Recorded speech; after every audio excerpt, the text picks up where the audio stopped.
प्रभु तेरी वाणी जीवन की रोटी, नैनों की ज्योति अंधेरा मिटाती।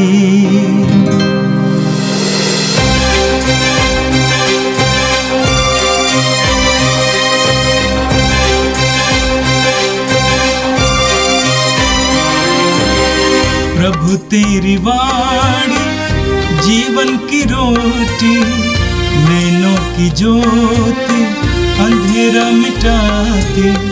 प्रभु तेरी वाणी जीवन की रोटी, नैनों की ज्योति अंधेरा मिटाती।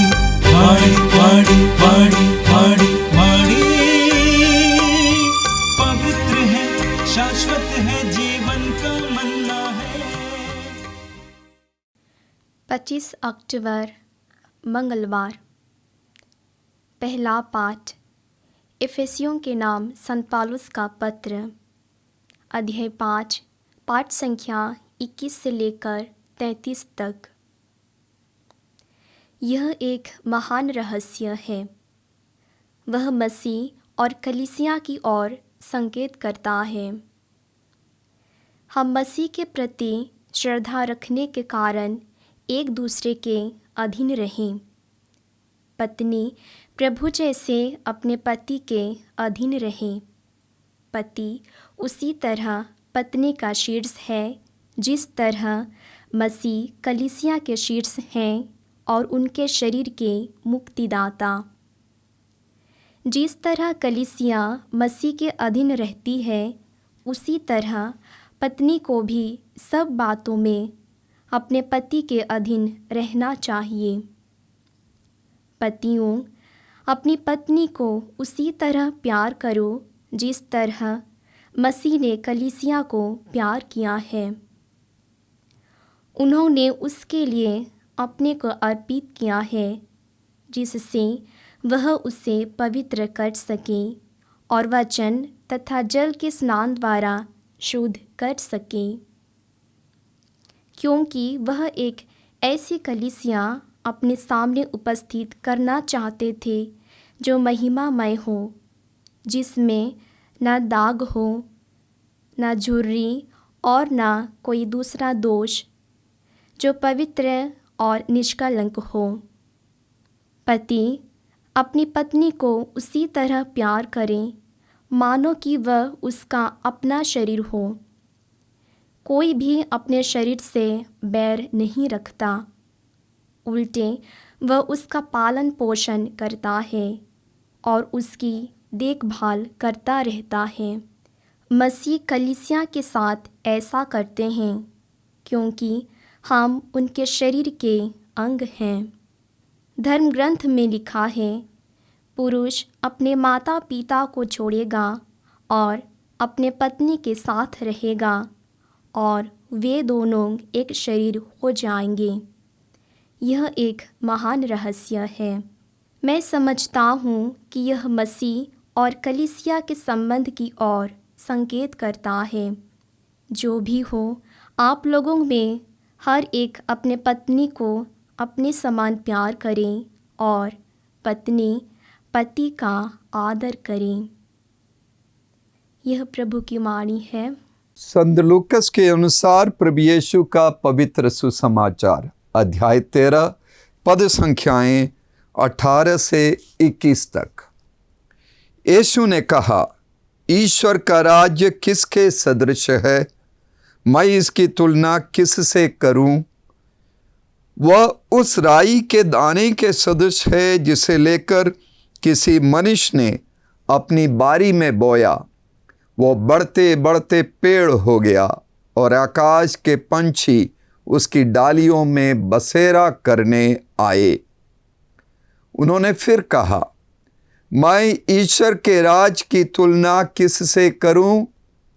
वो उस खमीर के सदृश है जिसे लेकर किसी स्त्री ने 3 पसेरी आटे में मिलाया और सारा आटा खमीर हो गया।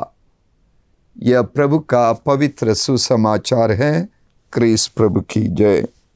यीशु में मेरे प्रिय भाइयों बहनों, एफिसियों के नाम पौलुस के पत्र के 5वें और 6वें अध्यायों में पौलुस 3 प्रकार के पारिवारिक संबंधों के बारे में हमें बताते हैं। सबसे पहला पति पत्नी के आपसी रिश्ते के बारे में, दूसरा माता पिता और बच्चों के संबंध के बारे में, तीसरा दास और स्वामी यानी गुलाम और मालिक के बीच के संबंध के बारे में।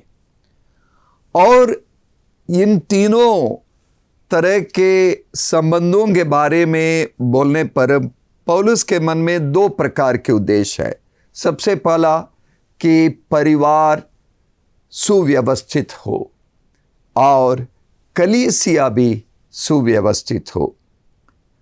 पति पत्नी का रिश्ता यानी दाम्पत्य जीवन के बारे में जिन्हें हमने आज के पहले पाठ में सुना, वो सबसे सुंदर वर्णन है और अक्सर मसीही विवाह संस्कार की धर्म विधियों में इसका उपयोग किया जाता है। कुछ नारीवादी ताकतें, नारीवादी आंदोलनों में लिप्त लोग इस पाठ पर नाराजगी जताते हैं, पौलुस के प्रति नाराजगी जताते हैं। और कुछ पुरुषवादी लोग अपना स्वार्थ निकालने के लिए उस पाठ का दुरुपयोग भी करते हैं और महिलाओं पर, पत्नियों पर अपना शोषण करने के लिए इस पाठ के कुछ शब्दों का उपयोग करते हैं। जो लोग आधुनिकता के पैरोकार हैं और आधुनिकता जीवन में लाने के चक्कर में हैं, उन्हें इस पाठ से दिक्कत हो सकती है। वास्तव में संत पौलुस पति के स्वामित्व या शोषण के समर्थन में नहीं बोल रहे हैं। हमें समझना होगा कि जिस समय पौलुस ने यह लिखा, उस समय पौलुस आज के यानी 21वीं सदी के लोकतंत्रात्मक व्यवस्था के या सामाजिक व्यवस्था में नहीं थे, बल्कि पौलुस अपने तत्कालीन यूनानी और रोमी सामाजिक व्यवस्था के अंतर्गत हैं। उस संस्कृति का हिस्सा बनते हुए वे तुलना कर रहे हैं उस तत्कालीन समाज में जो परिवार का ढांचा था, जो समाज का ढांचा था, उस ढांचे के अंतर्गत उसकी तुलना पौलुस कलीसिया और मसीह के बीच के संबंध के बारे में कर रहे हैं। उस समय के परिवारों में जो व्यवस्था थी और पुरुष प्रधान समाज वो था, पुरुष प्रधान जो ढांचा था, उसके अंतर्गत जो परिवार का शीर्ष है और समाज का शीर्ष जो हैं और उनके अधीन में रहकर व्यवस्थित अनुशासित जीवन जीने की बात पौलुस करते हैं, ताकि पारिवारिक सामाजिक व्यवस्था, सामाजिक जीवन सुचारू रूप से चल सके। आज के पाठ के शुरुआत में हमने सुना एफिसी 5:21वें पद पर, हम मसीह के प्रति श्रद्धा रखने के कारण एक दूसरे के अधीन रहे। हम मसीह के प्रति श्रद्धा रखने के कारण एक दूसरे के अधीन रहे। हमें मसीह के अधीन रहना है। मसीह ही हमारा स्वामी है, मसीह ही हमारा शीर्ष है। मसीह के साथ इस संबंध को मजबूत रखना है तो परिवार में भी हमें एक दूसरे के अधीन रहना होगा। जिस तरह पत्नी पति के अधीन रहे, मसीह का अधीनत्व ये मुख्य विषय है। गौर करें, पत्नियों को पति के अधीन रहना है, यह महत्वपूर्ण है। उतना ही महत्वपूर्ण है कि पति की जिम्मेदारी कि जिस तरह वो अपनी पत्नी को प्यार करे, उसी तरह मसीह ने कलीसिया को प्यार किया। तो पतियों को पौलुस एक जिम्मेदारी दे रहे हैं कि प्रेम करे पति का संबंध मसीह की कुर्बानी या मसीह के बलिदान से वो तुलना करते हैं। होशिया नबी अध्याय 2 19वें पद पर होशिया नबी ईश्वर का मनुष्य के साथ अपने भक्तों के प्रति जो संबंध है उसका पति और पत्नी के संबंध से तुलना करते हैं। लिखा है, मैं सदा के लिए तुम्हें अपनाऊंगा, मैं तुम्हें धर्म और विधि के अनुसार कोमलता और प्यार से अपनाऊंगा, मैं सच्ची निष्ठा से तुम्हें अपनाऊंगा। एक दूसरे को अपनाने की बात परमपिता परमेश्वर होशिया नबी के माध्यम से हमसे कह रहे हैं। यही बात हम यशायाह नबी के ग्रंथ में भी पढ़ते हैं। यशायाह 54 अध्याय 5वें पद पर लिखा है, तेरा सृष्टिकर्ता ही तेरा पति है, उसका नाम है विश्वमंडल का प्रभु, इस्राएल का परम पावन ईश्वर तेरा उद्धार करता है, वो समस्त पृथ्वी का ईश्वर कहलाता है। सृष्टिकर्ता ही तेरा पति है। ये सारे विश्वासियों के लिए, ईश्वर के सभी संतानों के लिए कहा गया है यशायाह नबी के द्वारा। यही बात नए नियम में कुरिन्थियों के नाम पौलुस के दूसरे पत्र के में हम पढ़ते हैं। 11वें अध्याय के दूसरे पद पर पौलुस कहते हैं, मैंने आपके एकमात्र दूल्हे मसीह के साथ आपका वाग्दान संपन्न किया, जिससे मैं आपको पवित्र कुंवारी की तरह उनके सामने प्रस्तुत कर सकूं। मैंने आपके एकमात्र दूल्हे मसीह के साथ आपका वाग्दान संपन्न किया। तो पति पत्नी का संबंध आईने में उस प्रतिछाया की तरह है जो यीशु मसीह और कलीसिया के बीच के संबंध की प्रतिछाया है। इसीलिए पौलुस पुराने नियम का उदाहरण देते हुए आज के पाठ के 5वें अध्याय के 31 और 32वें पद पर कहते हैं, धर्म ग्रंथ में लिखा है, पुरुष अपने माता पिता को छोड़ेगा और अपनी पत्नी के साथ रहेगा और वे दोनों एक शरीर हो जाएंगे। और आगे पौलुस कहते, ये एक महान रहस्य है। पौलुस वैवाहिक संबंध को एक रहस्य कहते हैं। मैं समझता हूं कि यह मसीह और कलीसिया के संबंध की ओर संकेत करता है। भाइयों बहनों, पति पत्नी की आपसी सेवा शुश्रूषा उस सेवा शुश्रूषा की तरह होनी चाहिए जिसमें यीशु का प्रेम, यीशु की सेवा, कलीसिया के प्रति यीशु का नजरिया है, यानी पूर्ण समर्पण के साथ। जिस प्रकार यीशु कलीसिया के एक एक व्यक्ति से प्रेम करते हैं, एक एक व्यक्ति को क्षमा देते हैं, एक एक व्यक्ति से यीशु मेल मिलाप करते हैं, उसी तरह पति पत्नी एक दूसरे को क्षमा करें, एक दूसरे के साथ समझदारी बढ़ावें, एक दूसरे को अपनाएं, एक दूसरे के प्रति पूर्ण समर्पित रहें, एक दूसरे को पूर्ण बलिदानी प्रेम करें। मसीहियों के लिए वैवाहिक जीवन एक श्रेष्ठ बुलाहट है, एक अति उत्तम मिशन है, एक बहुत बड़ा समर्पण है। इससे पति पत्नी के बीच में एक मजबूत एकता, एक मजबूत दोस्ती, मजबूत समता, मजबूत बराबरी, सम्मान और समर्पण बढ़ना चाहिए। आपस में समझदारी बननी चाहिए, आपस में क्षमा और लगातार मेल मिलाप की प्रक्रिया लगातार उन्हें अपनाना चाहिए।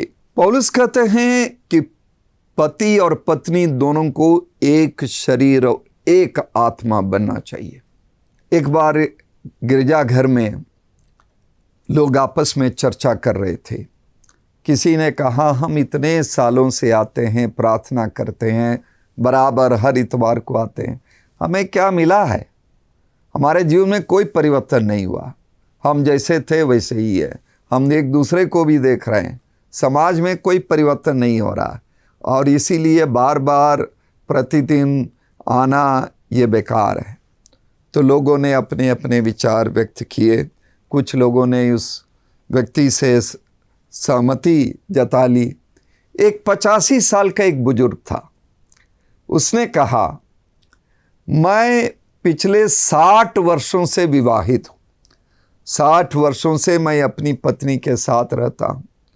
मेरी पत्नी मुझे प्रतिदिन 3 बार भोजन पका के खिलाती है, और मैं जो हूँ, मैं ये नहीं बताता, मैं हर बार पत्नी को नहीं बता पाता कि आज तुम्हारा पकाया हुआ भोजन इतना बढ़िया था, उससे मेरे अंदर ताकत बढ़ी है, मेरा वेट बढ़ा है और मेरी मांसपेशियां मजबूत हुई हैं। मुझे नहीं पता, लेकिन आज मुड़ कर देखता हूँ तो मुझे पता चलता है कि एक एक दिन का वो भोजन, उससे आज मैं जो हूँ, मेरा शरीर जो है, मेरा मन जो है, मेरे अंदर और बाहर की ताकत, वो उसी पर निर्धारित है। वो मेरी पत्नी की सेवा का परिणाम है। और उसी तरह मैं ये भी समझता हूँ, गिरजाघर में हर एक बार आने से मेरे जीवन में बहुत बड़ा परिवर्तन नहीं आया होगा, लेकिन आज मैं जो हूँ, आज मैं कलीसिया में जो हूँ, मेरा विश्वास, मेरी आस्था, मेरा भरोसा और मेरा धार्मिक जीवन, मेरा आध्यात्म, ये सब मेरे प्रतिदिन या प्रति सप्ताह गिरजाघर आने का परिणाम है। कलीसिया ने मुझे बहुत कुछ दिया है। तो मेरे प्रिय भाइयों बहनों, पति और पत्नी का आपसी प्रेम, एक दूसरे का अधीनत्व और एक दूसरे के प्रति प्रेम और समर्पण, उन दोनों को और परिवार को और समाज को मजबूत बनाता है और ईश्वर की योजना को मजबूत बनाता है। उसी तरह कलीसिया और मसीह के बीच में जो संबंध, हम विश्वासियों और मसीह के बीच का जो संबंध भी उसी तरह मसीह के अधीनत्व को हम स्वीकार करें, उनको शीर्ष मानकर आगे बढ़े, तो हमारा आध्यात्मिक जीवन, धार्मिक जीवन, हमारा सामाजिक जीवन और मजबूत हो जाएगा। आज का सुसमाचार जो लूकस के सुसमाचार के 13वें अध्याय से लिए गए हैं, 2 छोटे दृष्टांतों का सुसमाचार है। उन्हें दृष्टांत करने से अच्छा 2 उपमाएं कर सकते हैं। ईश्वर के राज के बारे में यीशु 2 उपमाएं दे रहे हैं। राई के दाने की तरह ईश्वर का राज्य है, जो बहुत बड़ा पेड़ बन गया, और ईश्वर का राज्य खमीर की तरह है। 3 पसेरी आटे में एक स्त्री ने खमीर मिलाया और सारा आटा खमीर हो गया। यरूशलेम की ओर तीर्थयात्री के रूप में जा रहे हैं वो 12 शिष्यों की मंडली को यीशु ये समझा रहे हैं कि तुम्हारी ये छोटी मंडली, हमारी ये छोटा दल, ये राई के दाने की तरह है। यरूशलेम में पहुंचकर जब उत्पीड़न होगा, सारे लोग बिखर जाएंगे, कोई मेरे साथ नहीं रहेगा। लेकिन तब भी इन बिखरे हुए उत्पीड़ित लोगों के नींव पर सिमोन पेत्रुस और उसके दल के नींव पर उन अशिक्षित, गंवार और गरीब लोगों के नींव पर बहुत बड़े कलीसिया का साम्राज्य की स्थापना होगी। और पहले कुरिन्थियों के नाम पौलुस के पत्र के पहले अध्याय के 27वें पद पर हम ये पढ़ते हैं। पौलुस कहते हैं, ज्ञानियों को लज्जित करने के लिए ईश्वर ने उन लोगों को चुना है जो दुनिया की दृष्टि में मूर्ख हैं। शक्तिशालियों को लज्जित करने के लिए उसने उन लोगों को चुना है जो दुनिया की दृष्टि में दुर्बल है। राई का दाना खमीर का वो छोटा हिस्सा दुर्बल दिखता है, लेकिन उन छोटे और दुर्बल लोगों पर बड़ी ताकत दी है ईश्वर ने, और सारे दुनिया को बदलने की वो ताकत है। प्रभु यीशु ने लूकस के सुसमाचार के 17वें अध्याय के 21वें पद पर लिखा है, स्वर्ग का राज्य तुम्हारे बीच में है। और राई के दाने की तरह, खमीर की तरह हम पाते हैं स्वर्ग का राज हमारे बीच में, हमें से व्यक्तिगत लोगों के अंदर हैं, हमारे चारों तरफ है। मैं केरल के एक व्यक्ति के बारे में बताना चाहता हूँ। उनका नाम है पीयू थॉमस। पीयू थॉमस जब एक बालक था, उस समय वो किसी अस्पताल में भर्ती किया गया था। उसने देखा कि उसके बगल में जो व्यक्ति था उसके पास पर्याप्त भोजन नहीं था, और वो अपनी माँ से कहता था कि जो भोजन मुझे लेके आओगी वो दुगना लेके आना, और मैं अपने बगल के भूखे व्यक्ति को भी खिलाना चाहता हूँ। और उसने वैसा किया, और उसके जीवन में, उसके अपने जीवन में इस सेवा को करते हुए बहुत बड़ा परिवर्तन आ गया। बड़े होने के बाद वो एक मेडिकल कॉलेज के अस्पताल के मरीजों को, जो गरीब थे, उन्हें भोजन खिलाने लगे, दूसरे लोगों से अपील करने लगे। बहुत सारे लोग उनके साथ जुड़ गए। आज के दिन पीयू थॉमस हजारों लोगों को प्रतिदिन भोजन खिलाते हैं, भूखे लोगों को अलग अलग अस्पतालों में, सरकारी अस्पतालों में, अनाथालयों में, सड़कों पर जो लोग हैं उन्हें खिलाते हैं, और उनके साथ सेवा करने वाले लोगों की भीड़ लगी हुई है, सेना लगी हुई है। उसी तरह बहुत सारे लोग इस ईश्वर के राज का अनुभव करते हुए अपनी ज़मीन को बेचे हैं, अनाथ लोगों को सड़क से उठाकर सेवा देते हैं। परसों मैंने एक व्यक्ति से मुलाकात की, मेरे एक पुराने मित्र, उनका नाम है केशव पांडे। वे बताने लगे कि दिल्ली के नरेला में वो एक अनाथ आश्रम चलाते हैं, सेवा आश्रम नाम है, और बहुत से अनाथ लोग, बहुत सारे अनाथ बच्चे और झुग्गी झोपड़ियों में रहने वाले बच्चों को भी वो पढ़ाते हैं, उन सब की देखभाल करते, उन सब का भोजन की व्यवस्था करते, और बहुत सारे लोगों का सहयोग उन्हें मिलता है। खमीर रूपी वचन की बहुत बड़ी ताकत है। खमीर रूपी वचन, राई रूपी वचन, मेरे प्रिय मित्रों, बहुत सारे हीरोज़ को, बहुत सारे संतों और शहीदों की सेना का निर्माण किया है और कर रहा है।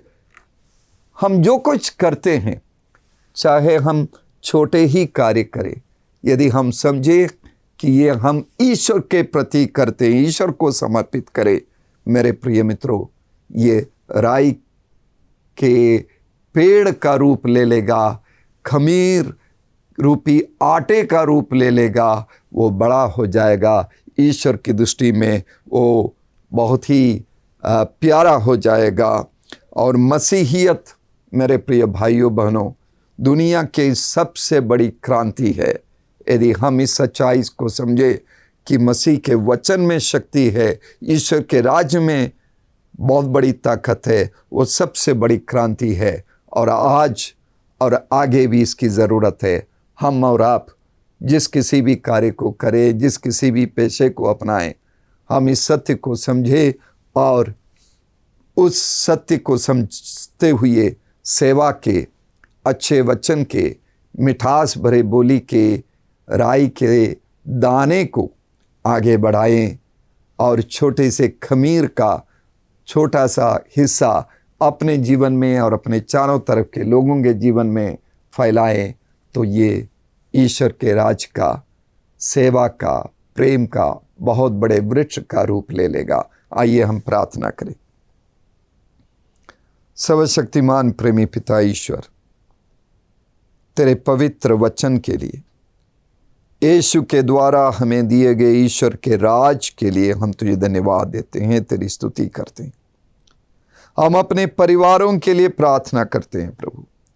हमारे परिवारों में, पति पत्नियों के बीच में, माता पिता बच्चों के बीच में, भाई बहनों के बीच में, आपसी प्रेम, एक दूसरे का अधीनत्व, एक दूसरे की सेवा, एक दूसरे के बीच समानता, समता, बराबरी, बराबर मेल मिलाप, क्षमा और समझदारी बढ़े और ईश्वर का राज हर एक व्यक्ति बने, हर एक परिवार बने, हमारा हर एक गांव बने, हमारा हर एक कलीसिया बने और हम सभी स्वर्ग के राज के प्रतिछाया बन जाएं इस दुनिया में, और जिसके माध्यम से तेरी महिमा हो, ये दुनिया एक बेहतर जगह बन जाए। ये प्रार्थना करते हैं क्रिस्त हमारे प्रभु के द्वारा, आमीन। प्रभु तेरी वाणी जीवन की रोटी, नैनों की ज्योति अंधेरा मिटाती। वाणी वाणी वाणी वाणी